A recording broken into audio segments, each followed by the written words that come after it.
In orbit above the desolate moon of Varix 7, the alien frigate Galtoric floated silently, cloaked in a magnetic veil that distorted scans and hid it from common sensors. Captain Zulvorek of the Varnari Confederacy leaned forward in his seat, mandibles clicking thoughtfully as he reviewed the readings. One Terran freighter. Unarmed. No escort. No registration data. Easy prey. Commander Krithval, his second-in-command, shifted nervously. Sir, Terran vessels are rarely what they appear to be. Zulvorek scoffed. Paranoia. They may be unpredictable, but they are not gods. Scan shows minimal energy output.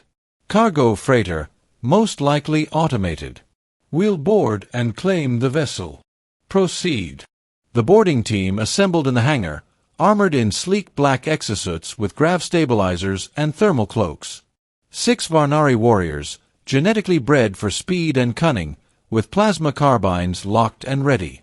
Their orders were simple: secure the ship, detain any crew, download its NAV logs and cargo manifests, and return.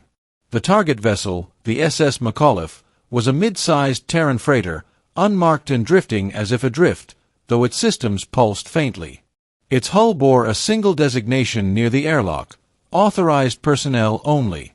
Violators will be hissed at. The team ignored the odd phrasing.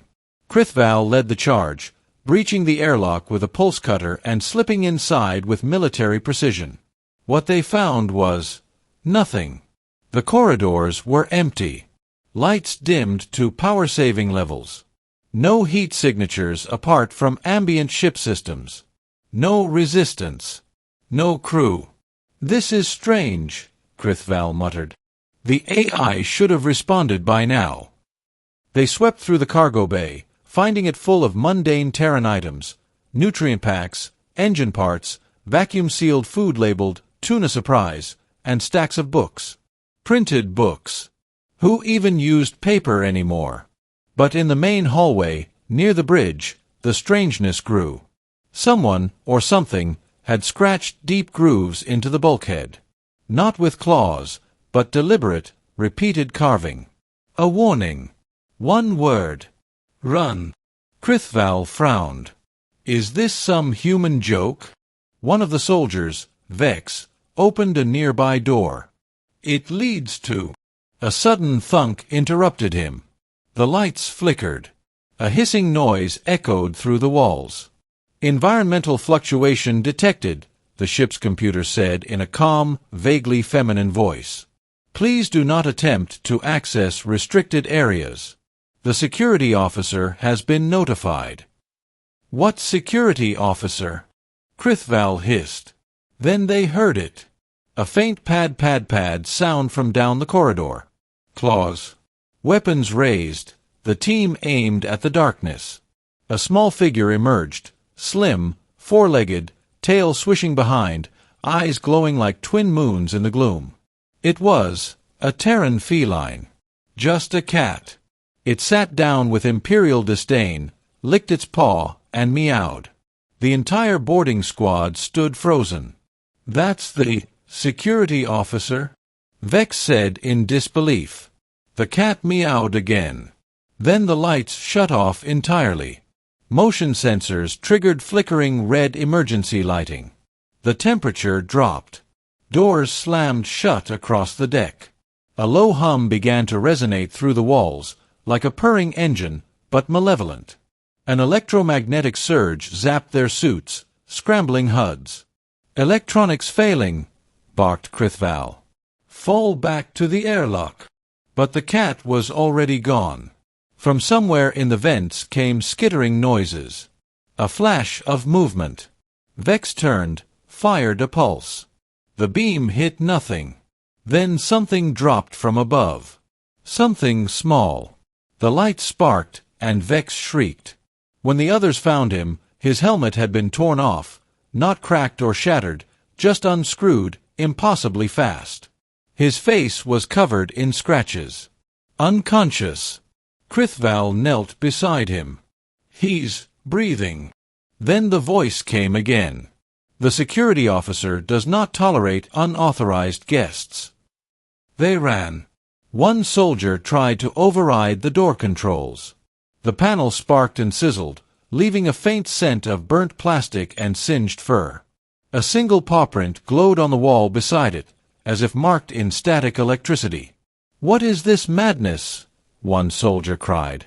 They fled to engineering, hoping to disable the core and force a reset. Inside, they found something worse. Hundreds of small ceramic dishes. Empty cans. Plush toys. Scratching posts. And in the center of the room, a heat lamp shining over a pillow embroidered with the words, "His Majesty Boots." The cat stood atop the console, tail twitching. Krithval aimed. Stun it. The plasma bolt never reached the feline. It bounced off an invisible barrier with a ping, ricocheted, and hit one of the squad in the leg.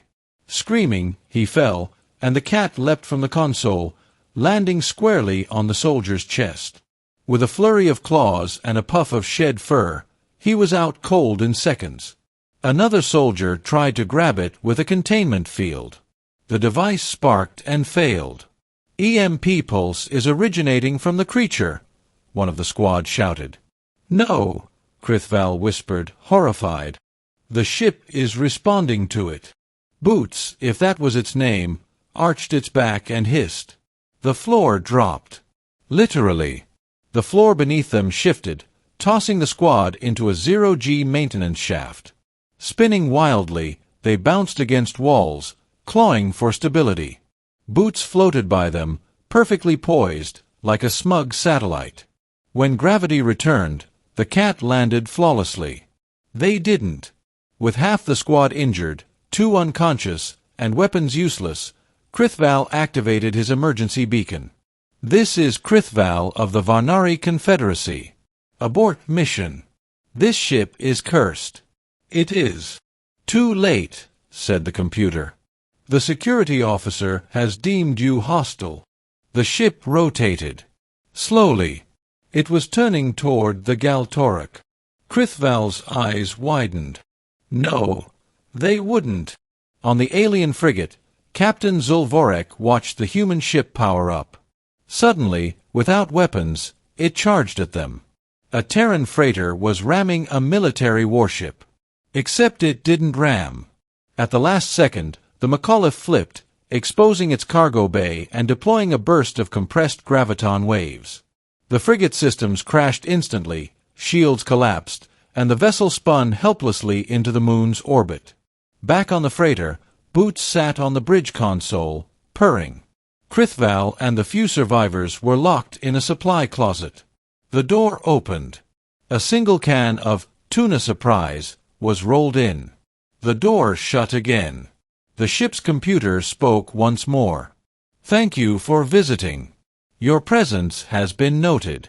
Next time, knock." 2 weeks later, a diplomatic packet was sent from the Confederacy to Earth. It contained one line. "Please control your cats." Earth's response? "Impossible."